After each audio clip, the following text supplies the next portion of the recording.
बोलो राधे राधे। परीक्षित जी महाराज ध्यान से कथा सुननी है, परीक्षा तो हैं बहुत ध्यान से सुननी है हमारी भैया। बोलो राधे राधे।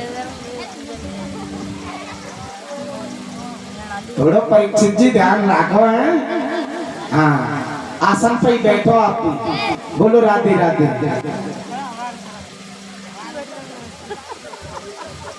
आज उत्तानपाद की पत्नी का नाम है सुनीति।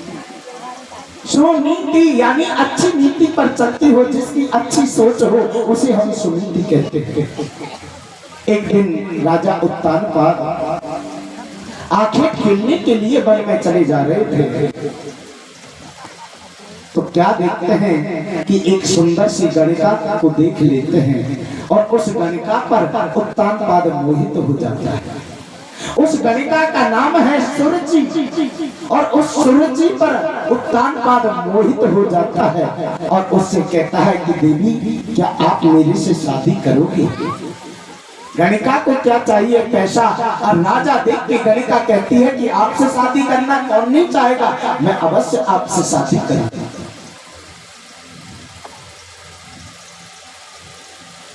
आज राजा उत्तानपाद सुरुचि को साथ लेकर महल में आ जाता है। जैसे ही सुरुचि ने द्वार पर पैर रखा, सुनीति का दर्शन हो जाता है।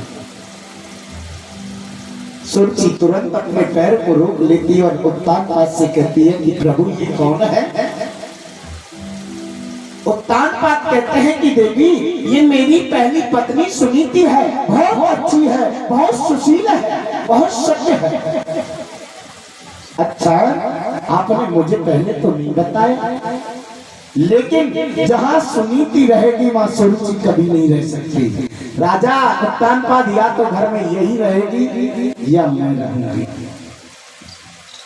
आज राजा उत्तानपाद उस सुंदरता पर मोहित होकर सुनीति को महल से बाहर कर देता है और उस समय सुनीति गर्भवती है, लेकिन राजा उत्तानपाद को पता नहीं था कि सुनीति गर्भ धारण कर चुकी है।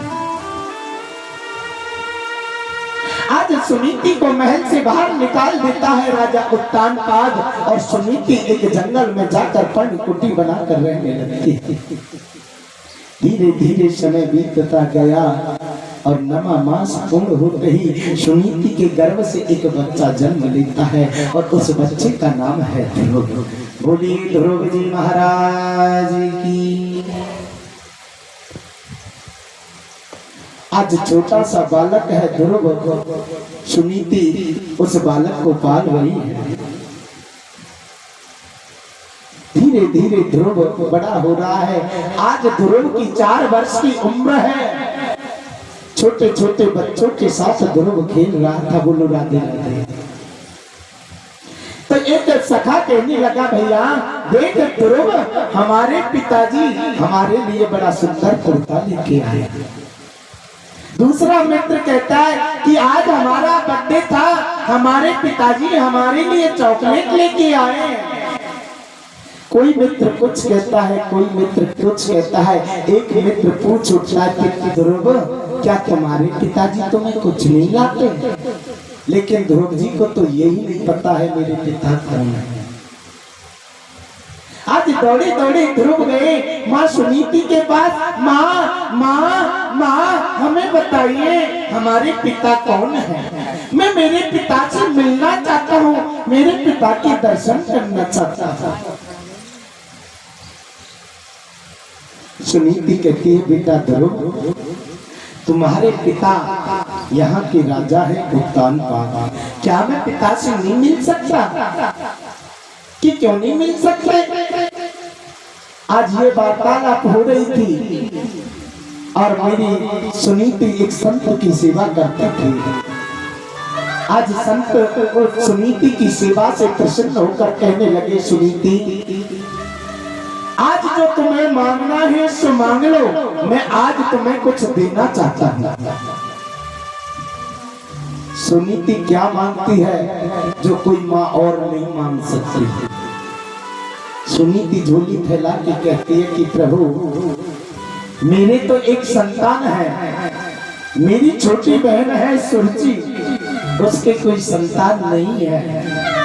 अगर आप मेरी पूजा से प्रसन्न हो, मेरी मेहनत से, मेरी सेवा से प्रसन्न हो, तो आप मुझे बस ये वरदान दे दो, मेरी जो छोटी बहन महल में रह रही है उसके लिए एक पुत्र हो जाए। क्या कोई एक सौतल दूसरी सौतल के लिए मान सकती है? कदापि नहीं मान सकती। यही तो सुनीति है, यही तो अंतर है सुनीति और सुरुचि में। आज बड़ा क्या मांग लेती है कि मेरी एक छोटी बहन है जो महल में रहती है, उसके कोई संतान नहीं है। ऐसा आशीर्वाद दे दो जो उसके कोई संतान हो जाए। आज धीरे धीरे